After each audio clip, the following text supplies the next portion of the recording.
Hey, this is the Vermonster Orla Walls, and you're watching BROCR Review. We are out here in Squaw Valley, out in beautiful Lake Tahoe. That's right, we're out here for the Spartan World Championships, and man, do we have an action-packed episode for you guys this week. We've got some great interviews with some great athletes, some great people. You really need to check this out, and just look around. Beautiful, beautiful. We're here at the start line, very ceremonial, because this is the start of the episode. Let's get to it.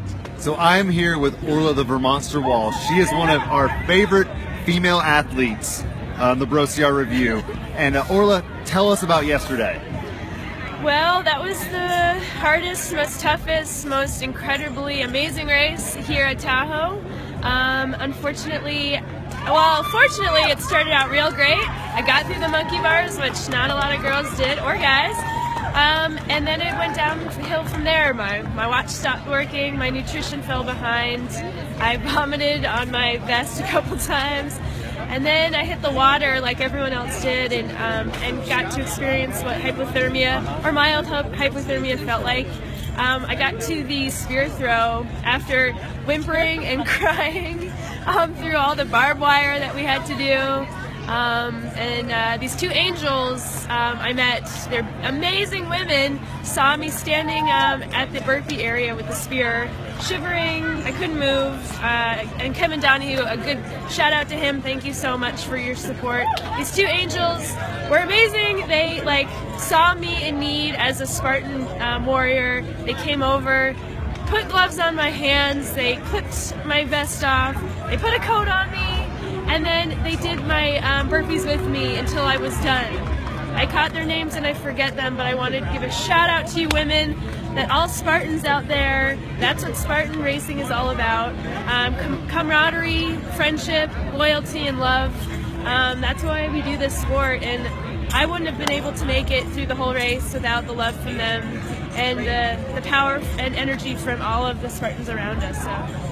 That's one of the best things about this race series. If you've never ran Spartan Race before, is that they didn't even know who you were. They didn't know that you're a pro team member. Nope. It is just this, it's family. Like, everyone who's out there on the mountain suffering together, just forms this instantaneous bond. And it was such, when I heard that story last night, it honestly touched my heart to know that we have these kind of people, real salt of the earth people out here, helping other people out, pushing each other on, encouraging them. And I just wanted you to share that story with everyone. You really need to come out and try these races. They honestly, it's my bread and butter. Yeah. It fills me full of so much love for everyone and just being out in nature. Thank you so much for sharing that with us, Orla. Yeah, I'm thank you for asking me about it. Spartan is not just about winning. It's not just about getting out there and getting dirty, but it's about friendship. It's about teamwork. It's about passion and compassion for your fellow Spartans. So when you're out on the course, maybe you're hurting, but just remember that someone else is hurting just as bad or worse, and help each other out, because it's at the end of the day, it's about your adventure through this, and it made my race even more special because I would have dropped out due to the hypothermia. So thank you to all those Spartans out there and those two women. You guys are amazing. Thank you guys very much. Yes. So I'm here with the Novakovic clan. Tiffany, we talked to you the other night about the race, and did it live up to the expectations? It was tough, yeah. It was a hard race. I think the main obstacle was cold for me. Yeah, for you? So this guy right here, you don't see many kids throw down an elite beast. But this guy right here destroyed it yesterday. Just wading through stuff, holding, buckets that are his size, and just ripping through the course. So what'd you think about everything yesterday? It was fun. It was really hard. It was my first beast, so it was challenging. What would you say was there any point that you felt like you wanted to give up? I was so cold after the swim. It was just terrible. Going through the barbed wire, I was freezing the whole time, going super slow. I just couldn't even. So, your dad is huge on falling back on obstacles and then finding the next year to prepare for it and find amazing things. What is going to change in your lifestyle to prepare for those kind of things now? I guess it would help to go do some water training, cold water, stuff like that. need to get on that too. That's where I fell apart yesterday. Yeah, I think a little swimming just to get so you can get through the water faster. Absolutely. It's been less time. Thank you guys, and we will see you guys out there on the course. Sweet. I am here with Milani. Chargois. That's how you say it. I would have not even come close. So Milani, you just finished. What did you think of the course today? It was brutal. All those uphills completely sucked. So did the bucket brigade. Yes. And the swim. Pretty much all of it. So what was your favorite obstacle? Rope climb. The rope climb. What was your least favorite obstacle? The bucket. The bucket. I would say the swim. At the swim, I officially entered the women's elite division. Officially. Hey, come on. No, really. Like I'm still waiting on them to drop. So overall, like have you ran like Vermont? No. No. All the races that you've done this year, is this like, how does this rank? Top 10, top 1? It's top 10. The scenery was beautiful, and I mean, it was breathtaking, but it was brutal. It was, absolutely. Lots of spirits broken, lots of butt hurt, and lots of hypothermia. Oh yeah. So, thanks for taking time to talk to us. Thank you. Good job out there. I am here with Maggie Legan, and Maggie, you are best known for being one of the amphibious medics. Yes. And also an elite obstacle course racing athlete. Yes, for about 9 months now I've been racing elite. Fantastic. Yeah. So tell us what you thought about the race today. You know, I thought it was really great. The venue was beautiful, definitely a challenge. It was about 8 miles uphill, a little bit of down, but not much. And then the obstacles were placed perfectly to really test our strength and endurance. Good deal. So what was your favorite obstacle and least favorite obstacle? You know, my favorite obstacle today would probably be the Tyrolean Traverse. That was really placed well. And my least favorite, those stupid monkey bars, because they were so loose. Yeah. The only thing I burpeed on. So you were totally fine with the swim? Oh yeah, I'm from Wisconsin originally, so I do the polar plunge. I've done like all kinds of cold water stuff, so it's my favorite. So yeah, that's right up your alley. I almost died. Oh, did you? I wanted to quit right there. I didn't, so thank goodness. But I Never quit. think I had gender reassignment surgery in the water. I emerged in the women's elite. Oh gosh, raising the chia seeds. Exactly. So, what advice do you have for people who you're from the Midwest originally, Yep. who want to come out and do these type of mountain races? You know, the best thing to do is just stick to your training. It's all about consistency. You want to get a balance of running, some strength, and definitely a lot of hills. Mentally, you want to just run your own race. So don't get caught up on trying to be the best of the best right away. It's a process. You know what I mean? Absolutely. So run your race. Another tip is nutrition. It's so important. You know, staying hydrated, eating well, and it's not just the day before the race. I'm talking a few months, weeks. You know, so consistency is key. Absolutely. So, do you want to give some shout outs to them? Because I see you're wearing an Orla Force shirt. Yeah, some Orla IV. So shout outs for sure would be Orla IV, Fit Aid for sure. I take that through my heavy trainings, you know, to recover. Great stuff like that. Also for gear, Athletics 8 is by far the best compression gear. Other than that, that's about it. Those are the things I use on a daily basis. So whatever happened with oral 1 through 3? Did they find fourth was the one that like it stuck? Well, you know, it's oral IV, not oral. Oh man!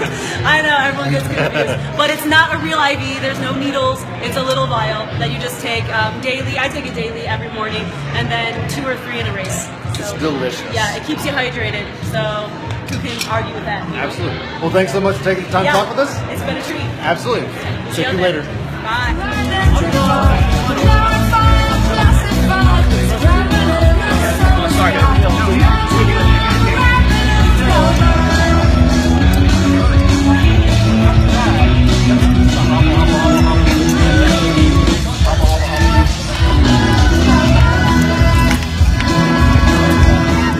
So let's talk about horrible times to be alive. Right now I'm at about 8,000 foot elevation here, maybe a little higher, and we called this the pit of despair. In Ohio last year we really questioned and found out that the dump wall is absolutely an obstacle in moving water. This was the game changer for the majority of the people on the course today. After this we had strong headwinds, about 20 miles an hour is what I'm hearing, and this was really the game changer at this point. You fully submerge yourself underwater, slip hold right down, and then into the last bit of how many sections do we have? 1, 2, 3, 4 section barbed wire crawl.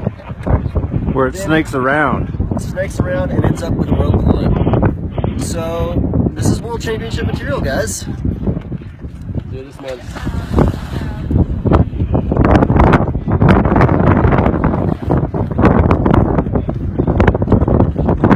Good job, good job. Keep going, keep moving. Keep moving.